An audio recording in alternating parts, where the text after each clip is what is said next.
reprenant une formule de son prédécesseur Paul VI, Jean-Paul II parle de la présence réelle du Christ en dehors de l'Eucharistie. J'espère ne pas vous scandaliser.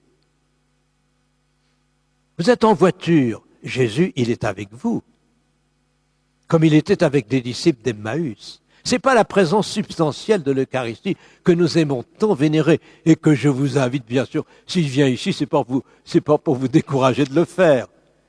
Mais quand vous sortez de l'église après avoir adoré Jésus, il est avec vous encore sur le trottoir, comme avec les disciples d'Emmaüs. Sinon, vous faites cette petite erreur que ne font pas les sœurs de la communauté du Verbe de vie, mais que font éventuellement d'autres religieuses, que j'ai parfois au téléphone, quand je téléphone à la communauté, je tombe sur une religieuse, « Ah, mon père, ah, ça tombe bien, parce que tout à l'heure j'étais avec le Seigneur. » Ah bon, ma sœur, vous n'y êtes plus maintenant? Je vois bien ce qu'elle veut dire. Tout à l'heure, j'étais à la chapelle, devant le Saint-Sacrement exposé, c'est très bien. Mais au standard du téléphone, elle est encore avec Jésus. Tenez, le père de Foucault, qui aimait tant passer des nuits entières devant le Saint-Sacrement, lorsqu'il était à Nazareth ou à Béni-Abbès, en a été privé pendant des années. Le 31 janvier 1908, à Tamanrasset, il a reçu un indulte de Rome lui permettant de célébrer la messe tout seul, ce qui était à l'époque totalement interdit. Moi, j'ai encore connu le moment où je n'avais pas le droit de célébrer la messe tout seul. Bon. Donc, il reçoit la permission de célébrer la messe tout seul, de ne plus être obligé d'attendre le passage d'un officier français chrétien à Tamanrasset pour pouvoir la célébrer. Mais aussitôt après, en février, on lui a interdit de conserver la Sainte Réserve. On avait peur qu'elle ne soit enlevée par les pillards du désert. Et par obéissance à l'Église, le père de Foucault a été privé de la Sainte Réserve de février 1908 à juin 1914. Le tabernacle le plus proche était à plus de 1000 kilomètres. Il n'y avait pas le Saint-Sacrement dans son ermitage. Mais il savait que Jésus, et c'était une souffrance pour lui, mais il savait que Jésus était quand même avec lui, de cette présence mystérieuse du ressuscité. Puis non seulement il est avec vous, mais il est en vous. Tenez, la présence de Jésus dans votre cœur, mes chers amis, est aussi importante que la présence eucharistique. Voilà ce qu'il faut vous rappeler. Car le but de l'Eucharistie, c'est que Jésus soit davantage dans votre cœur quand vous avez communié. C'est lui qui le dit. Celui qui mange ma chair et boit mon sang demeure en moi et moi en lui. Donc, quand vous êtes devant le Saint-Sacrement, vous pouvez aussi, je ne dis pas que c'est mieux, vous pouvez aussi fermer les yeux et dire, Jésus, dire que tu es déjà là dans mon cœur. Et rejoindre Jésus qui est dans votre cœur, qui est réellement présent dans votre cœur. Ô toi qui es chez toi, dans le fond de mon cœur, fais-moi vivre avec toi dans le fond de mon cœur. Et tout à l'heure ou demain, lorsque je communierai, Jésus, installe-toi davantage dans mon cœur, puisque c'est le but de l'Eucharistie. Voyez, vous faites un va-et-vient, et cet après-midi, vous allez voir qu'on peut faire du slalom entre toutes ces pistes, qu'elles sont toutes aussi bonnes les unes que les autres. Quand vous êtes sur une piste, vous y restez, puis après vous changez, mais elles sont toutes très bonnes. Donc à un certain moment, vous pensez que Jésus, il est déjà là, et vous lui dites, Maranatha, Seigneur, viens. Et comme tu es Christos, au loin de l'Esprit Saint, tu viens avec tout l'Esprit Saint qui est en toi. Et du coup, je réponds à une question qui m'est posée, notamment dans le renouveau. Mon Père, devant le Saint-Sacrement, est-ce qu'il faut demander à Jésus de venir ou bien à l'Esprit Saint de venir? Mais c'est la même chose. Puisque Jésus, il est rempli de l'Esprit Saint. Il est réserve d'Esprit Saint. Il est Christ, ou imprégné dans tout son être de l'Esprit Saint. Donc, quand vous demandez à Jésus de venir, vous demandez à Jésus de venir avec tout l'Esprit Saint qui est en lui. Regardez les post-communions des messes. On demande la plupart du temps au Seigneur de nous remplir de l'Esprit qu'il nous a donné en venant en nous par la communion. Alors c'est une prière de désir, C'est plus une prière d'adoration. Mais qu'est-ce que ça lui fait plaisir que nous désirions sa venue. Seigneur, viens. Et vous reprenez des chants de désir. Par exemple, le psaume 62, qui est le premier psaume des lots du dimanche et des jours de fête. Mon âme a soif du Dieu vivant. Seigneur, viens. Seigneur, viens. Vous pouvez rester ça pendant des heures. Seigneur, viens. Hein? Esprit d'amour, esprit de feu, esprit de Dieu. Maranatha, Maranatha, Maranatha, esprit d'amour, Maranatha, Maranatha, esprit de feu, esprit de Dieu. Dans la première ligne, on demande à Jésus de venir, puis à l'Esprit Saint, puis à Jésus, puis à l'Esprit Saint. Puis au bout d'un certain temps, vous vous dites, Seigneur, qu'est-ce que je suis pauvre, qu'est-ce que je suis misérable. Tout d'un coup, la pensée de votre orgueil, de votre égoïsme, de vos péchés surgissent. La pensée surgit dans votre esprit. Et alors votre prière devient une prière pénitentielle. C'est plus une prière d'adoration, mais qu'est-ce que ça lui fait plaisir. C'est la grande prière de nos frères d'Orient. Seigneur Jésus-Christ, Fils de Dieu, aie pitié de moi, pécheur. Je me souviens justement d'être allé sur les pas du père de Foucault, sur le plateau de la Sécrème, à 70 km de Tamanrasset. Et comme la cuisine arabe n'avait pas tellement arrangé mon système digestif et que je voulais prier la nuit devant le Saint-Sacrement dans mon petit ermitage, j'ai repris pendant des heures « Seigneur Jésus-Christ, Fils de Dieu, aie pitié de moi, pécheur ». Et je suis persuadé que cette prière a énormément plu à Jésus.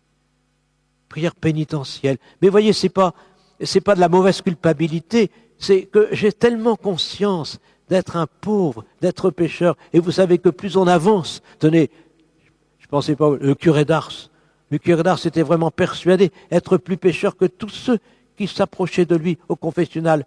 Il avait reçu une grâce de crainte filiale, il avait reçu en abondance le don de Saint-Esprit qui s'appelle la crainte filiale.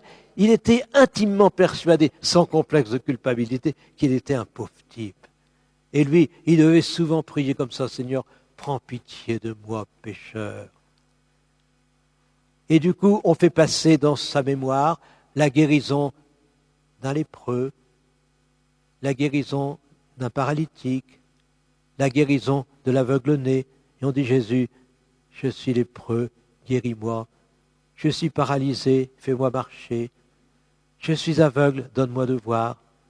Je suis sourd, fais que j'entende ta parole. Et une prière pénitentielle. Au lieu de la faire en 1 minute et demie au début de la messe, vous la faites en un quart d'heure, en 20 minutes, devant le Saint-Sacrement. Et vous savez que cette prière, non seulement purifie votre cœur, mais qu'elle contribue à purifier l'Église tout entière. Voilà. Et donc, voyez, ne vous en faites pas si votre prière est une prière de pauvre. Qu'est-ce que ça lui fait plaisir? Et je le dis spécialement à l'adresse de certains d'entre vous qui connaissent peut-être une très grande aridité en ce moment dans leur prière. Oh, vous ne vous prenez pas pour Mère Teresa de Calcutta. Elle a vécu cela pendant 49 ans. Vous le savez. On l'a découvert après son procès, au moment de son procès de canonisation. Parce qu'elle n'a confié qu'à 4 prêtres, dont 2 évêques, la nuit spirituelle dans laquelle elle a vécu pendant 49 ans. Elle a eu sa lune de miel avec le Seigneur, qui lui a permis de fonder les missionnaires de la charité, et puis ensuite ça a été la nuit, rideau. Je connais une personne comme ça, mère de famille, qui est restée des heures devant le Saint-Sacrement lorsqu'elle faisait des retraites, et maintenant le Seigneur a permis qu'elle vive dans la nuit. Donc si elle était ici, elle dirait « Mais je suis la plus nulle, je ne sais pas prier ». Et je suis obligé de lui rappeler qu'elle prie très bien, mais je n'arrive pas à la persuader, parce qu'elle est persuadée d'être nulle. Le Seigneur a permis qu'elle vive une nuit, après avoir médité pendant des années le mystère du couronnement d'épines et de la flagellation. Le Seigneur lui fait vivre le mystère du couronnement d'épines et de la flagellation. Donc, elle a l'impression de ne pas savoir prier. Sa prière est forcément une prière de pauvre, mais c'est une très belle prière. Elle fait partie des pilotines de mon apostolat. Si j'ai tant de facilité à vous parler cet après-midi, c'est que mon apostolat, il est soutenu par toutes ces personnes qui sont les véritables pilotis de la mission. Voilà. Et puis, à un certain moment, je ne sais pas si vous savez comme moi, vous avez le syndrome de -20. C'est-à-dire que vous regardez votre montre, oh, encore 20 minutes, oh là là. Ah ben je vois qu'on se ressemble, hein. Vous voyez? Et parfois le syndrome se place à 20, et pas à -20. Et alors qu'est-ce qui vous permet de continuer? L'intercession. Votre prière d'adoration devient une prière d'intercession. C'est-à-dire que vous êtes là comme un veilleur au pied de l'autel. La source va se répandre davantage sur l'Église et sur le monde. Voilà, et puis vous pouvez prier aussi, je regarde ma montre parce qu'il faut que... Bon, ça va aller. Vous pouvez prier aussi pour avoir la charité fraternelle, parce qu'après avoir prié pour les Japonais, vous pensez subitement que lundi prochain, vous retrouvez votre belle-mère. Oh, les belles-mères, allez, toutes les belles-mères qui sont ici, vous levez le doigt. Allez, levez le doigt, toutes les belles-mères. Regardez-moi, vous applaudissez ces belles-mères. Allez, vous applaudissez ces belles-mères. Parce qu'on en dit toujours du mal, ce qui est idiot, vous voyez. Bon, c'est vrai qu'il y a parfois quelques problèmes entre les belles-mères et les gendres, ou les belles-filles. C'est normal d'ailleurs, parce que vous râlez un peu parce que votre fils ou votre fille a de la cuisine ridicule, quoi. Vous ne feriez jamais la cuisine comme ça pour votre enfant, et votre gendre, et votre belle-fille surtout. Bon. Donc, il y a quand même de temps en temps des problèmes. Eh bien, quand vous sentez que vous avez du mal à aimer quelqu'un, votre prochain le plus proche, ça me fait penser à cette réflexion que faisait un jour un garçon interviewé par le curé. « Mon enfant, pourquoi faut-il aimer son prochain ?»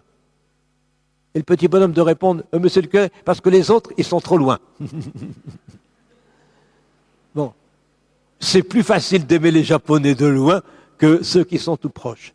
Bien, quand vous sentez que vous avez du mal à aimer, vous vous rappelez que Jésus a attendu le soir de la dernière scène pour dire à ses apôtres quelque chose qu'il n'avait jamais dit auparavant.